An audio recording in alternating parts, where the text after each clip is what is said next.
아저씨 왜 그렇게 혼자 울고 계세요? 점심시간 공사 현장 근처 편의점. 7살쯤 돼 보이는 남자아이가 고개를 갸웃거리며 물었습니다. 박도훈 41살. 그는 황급히 눈물을 닦으며 억지로 웃었습니다. 아니야, 아저씨 안 울었어. 도훈은 언손으로 커피를 감싸쥐고 서 있었습니다. 찢어진 작업복, 얼어붙은 손끝, 주머니 속 휴대폰이 진동했습니다. 전기요금 최종 독촉, 3일 내 단전 예정, 관리비 2개월 연체, 20년 전 21살, 아버지가 돌아가신 후 도훈은 가족의 기둥이 되었습니다.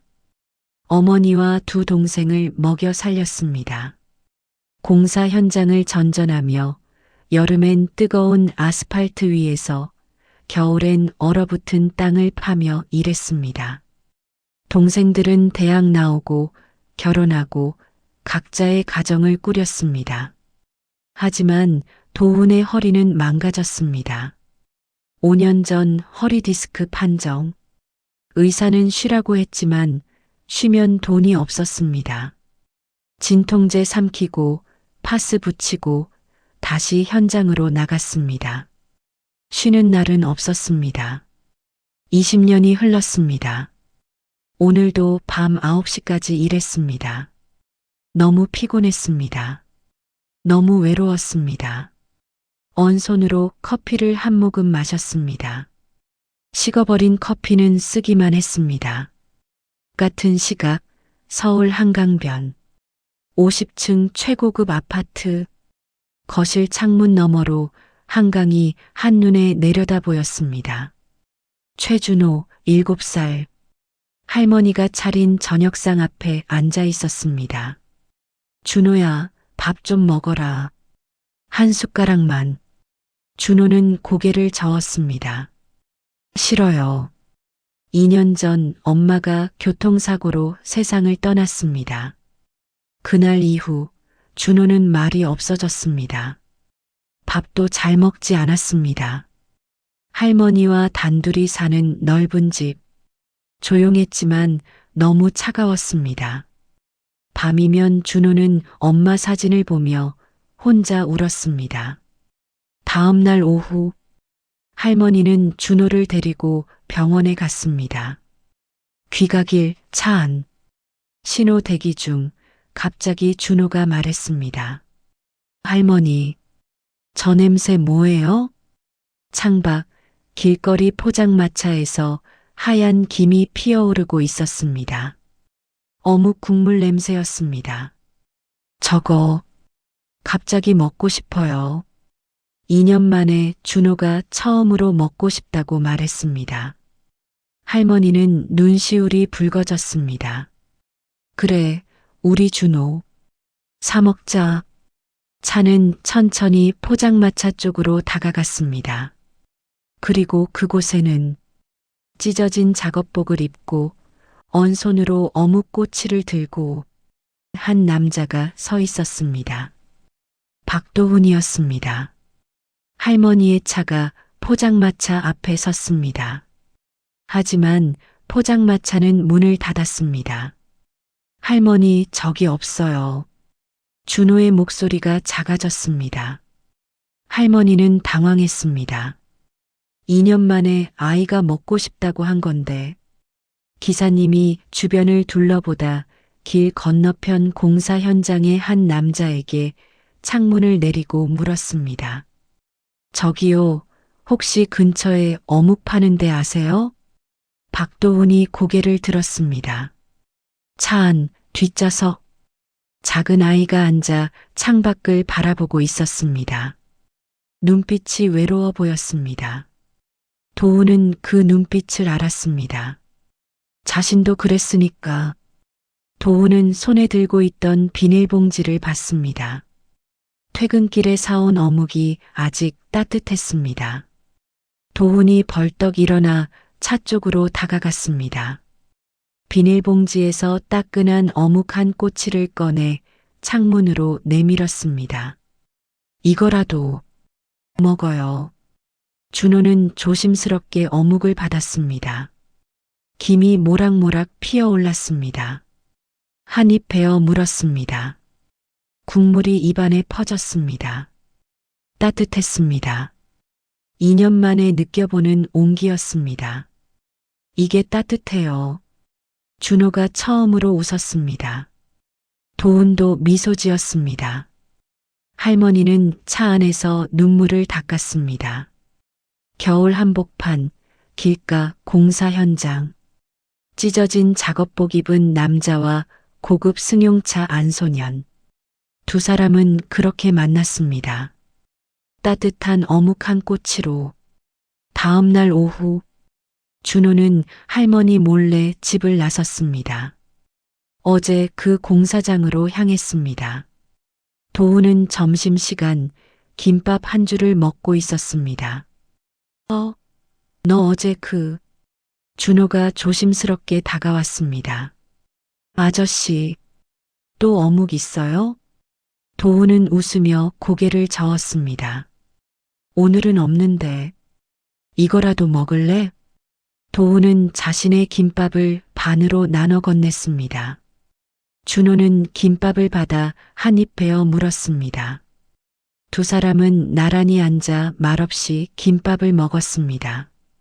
추운데 혼자 뛰어다니지 말고 집에 들어가야지. 도훈이 준호의 머리를 쓰다듬었습니다. 그때였습니다. 준호가 도훈의 얼굴을 가만히 바라봤습니다. 한참을 들여다보다 조용히 말했습니다. 아빠 같아요. 도훈의 손이 멈췄습니다. 응? 아저씨, 우리 아빠 같아요. 준호의 눈에 눈물이 고였습니다. 도훈은 당황해서 어쩔 줄 몰랐습니다. 아저씨는 아빠 아닌데. 준호는 고개를 숙였습니다. 알아요. 그냥 닮았어요.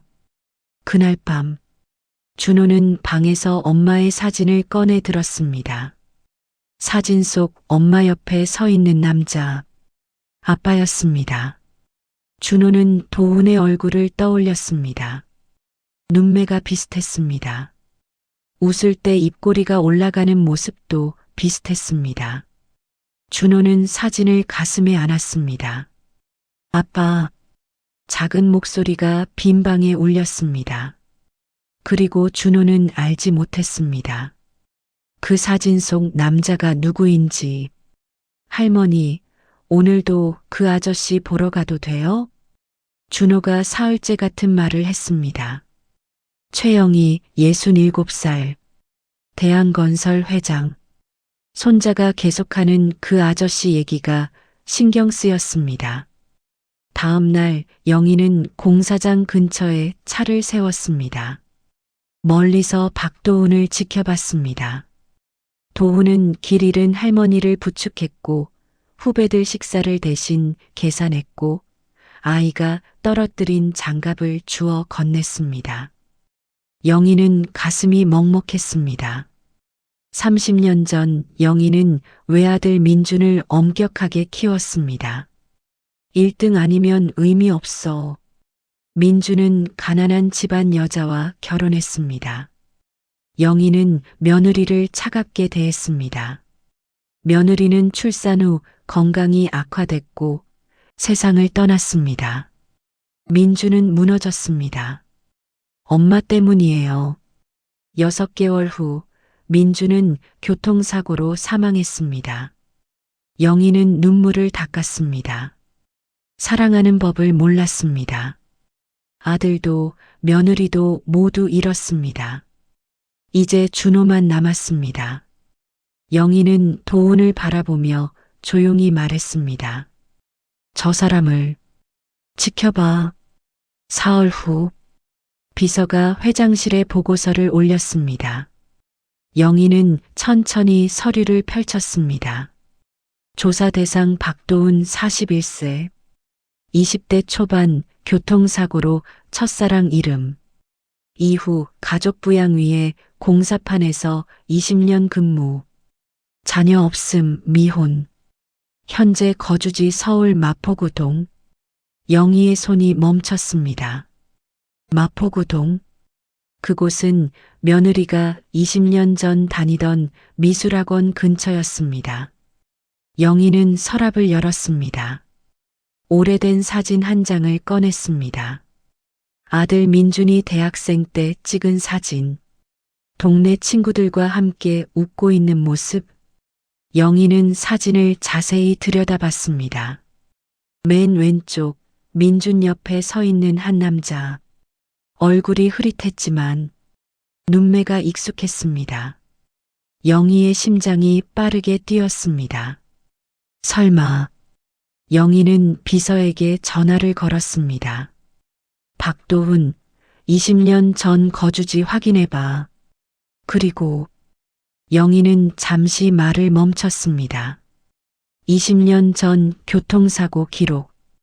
피해자 이름 찾아봐. 비서가 대답했습니다. 알겠습니다, 회장님. 영희는 사진을 내려놓았습니다. 손이 떨렸습니다. 만약, 정말 만약. 그렇다면 모든 게 설명됐습니다. 준호가 왜 도훈에게 그렇게 끌렸는지, 왜 아빠 같다고 했는지. 영희는 창밖을 바라봤습니다. 제발, 아니길. 다음 날 오후 3시, 공사 현장, 철거 작업이 한창이었습니다. 도훈은 안전모를 쓰고 자재를 옮기고 있었습니다. 그때였습니다. 위험해. 누군가 소리쳤습니다. 안전펜스가 무너지기 시작했습니다. 철근 다발이 미끄러지며 아래로 떨어졌습니다. 그 아래 후배 직원이 서 있었습니다. 도훈은 몸을 날렸습니다. 후배를 밀쳐냈습니다. 꽈당. 철근이 도훈의 어깨와 등을 강타했습니다. 도훈이 쓰러졌습니다. 도훈 형? 작업자들이 달려왔습니다. 그때 공사장 입구 쪽에서 작은 그림자가 뛰어왔습니다. 준호였습니다. 아저씨. 준호가 도훈에게 달려와 손을 붙잡았습니다. 도훈의 손은 차가웠습니다. 아저씨, 일어나요. 제발. 준호의 목소리가 떨렸습니다. 눈물이 뚝뚝 떨어졌습니다. 아저씨 죽으면 안 돼요. 준호가 울부짖었습니다. 작업자들이 119에 전화를 걸었습니다. 그때 검은색 세단이 급히 멈춰 섰습니다. 최영희 회장이 차에서 내렸습니다. 병원, 당장 가장 가까운 대학병원으로 이송해. 비서가 달려와 응급처치를 지시했습니다. VIP 병실 준비하고 치료비 전액 우리가 부담한다. 영희는 쓰러진 도훈을 내려다봤습니다. 그리고 옆에서 울고 있는 준호를 안아 올렸습니다. 괜찮아. 할머니가 구해줄게. 구급차가 도착했습니다. 도훈이 들것에 실렸습니다. 영희는 준호의 손을 꼭 잡았습니다. 저 사람 꼭 살려낼게. 도훈은 침대에 누워 있었습니다. 어깨와 갈비뼈에 금이 갔지만 생명에는 지장이 없었습니다. 영희는 병실 문을 열고 들어왔습니다. 처음으로 도훈의 얼굴을 가까이서 봤습니다. 영희의 발걸음이 멈췄습니다. 심장이 쿵 내려앉았습니다. 이 얼굴 알고 있었습니다. 20년 전 며느리의 방에서 봤던 사진. 며느리가 몰래 간직했던 그 사진 속 남자. 영희는 떨리는 목소리로 물었습니다. 혹시 박도훈 씨 맞습니까? 도훈이 놀라며 고개를 끄덕였습니다. 네, 그런데 어떻게? 영희는 한 발 다가섰습니다. 20년 전 마포구 미술학원 근처에 사셨죠? 도훈의 눈이 커졌습니다. 어떻게 그걸? 영희는 눈을 감았습니다. 준호가 당신을 그렇게 따르는 이유를 이제 알겠군요. 도훈은 혼란스러웠습니다. 저 아이가 저를 왜 그렇게? 영희가 천천히 입을 열었습니다. 제 며느리가 가장 사랑했던 사람이 당신이었소. 침묵이 흘렀습니다. 도훈의 입술이 떨렸습니다. 설마 수진이가? 영희가 고개를 끄덕였습니다. 김수진, 제 며느리였습니다. 도훈의 눈에서 눈물이 흘러내렸습니다. 수진이가 결혼했었군요. 영희는 말을 이었습니다. 당신과 헤어진 후 제 아들을 만났습니다. 하지만 평생 당신을 잊지 못했어요. 도훈은 고개를 떨어뜨렸습니다. 20년 만에 알게 된 진실. 수지는 살아있었고 결혼했고 아이를 낳았습니다. 그리고 지금은 수진이는 어디에? 영희가 조용히 대답했습니다. 세상을 떠났습니다. 영희는 천천히 일어나 도훈 앞에 무릎을 꿇었습니다. 제가 둘을 찢어 놓았습니다. 목소리가 떨렸습니다. 그때 내가 수진이를 인정했더라면 준호는 부모를 잃지 않았을 겁니다. 영희는 얼굴을 가렸습니다. 제 욕심이 모든 걸 망쳤습니다. 흐느꼈습니다. 도훈은 아무 말도 할 수 없었습니다. 수진을 잃은 슬픔, 20년의 공백, 그리고 이제 알게 된 진실. 그때 병실 문이 열렸습니다. 준호가 뛰어들어왔습니다. 아저씨.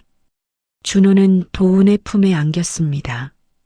아저씨, 가지 마세요. 제발. 도훈은 준호를 꼭 안아주었습니다. 수진이 낳은 아이. 도훈의 가슴이 따뜻해졌습니다. 며칠 후 도훈 퇴원 날 영희가 조심스럽게 말했습니다. 준호와 함께 지내주실 수 있겠습니까? 도훈이 고개를 들었습니다. 저희 집에서 준호 곁에 있어주세요. 제가 해줄 수 없는 따뜻함을 당신은 줄 수 있으니까요. 도훈은 대답하지 못했습니다. 자신 같은 사람이 그럴 자격이 있을까? 며칠 생각할 시간을 주세요. 영희는 고개를 끄덕였습니다. 천천히 생각하세요. 봄, 벚꽃이 흩날리는 공원. 도훈은 정식으로 준호의 후견인이 되었습니다. 영희 회장은 도훈 재단을 설립했습니다. 힘든 노동자와 가정을 잃은 아이들을 지원하는 재단이었습니다. 도훈의 이름으로. 그날 오후 도훈과 준호는 공원에서 뛰어놀았습니다. 준호는 웃으며 도훈의 손을 잡았습니다.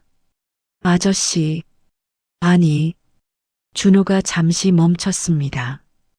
그리고 조용히 말했습니다. 아빠, 보고 싶었어요. 도훈의 눈에서 눈물이 흘러내렸습니다. 나도 너를 기다렸어. 도훈은 준호를 꼭 안아주었습니다. 20년 만에 느껴보는 따뜻함이었습니다. 저녁, 영희의 집 거실.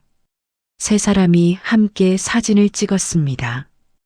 도훈, 준호, 그리고 영희. 카메라 앞에서 도훈이 처음으로 웃었습니다. 진심으로. 사진 속 도훈의 미소는 20년 만에 가장 환했습니다. 준호는 도훈의 손을 꼭 잡고 있었습니다. 영희는 두 사람을 바라보며 눈물을 닦았습니다. 겨울은 지나갔습니다. 이제 봄이 왔습니다. 당신의 20년은 헛되지 않았습니다. 따뜻함은 돌아옵니다. 다만 시간이 조금 필요할 뿐입니다.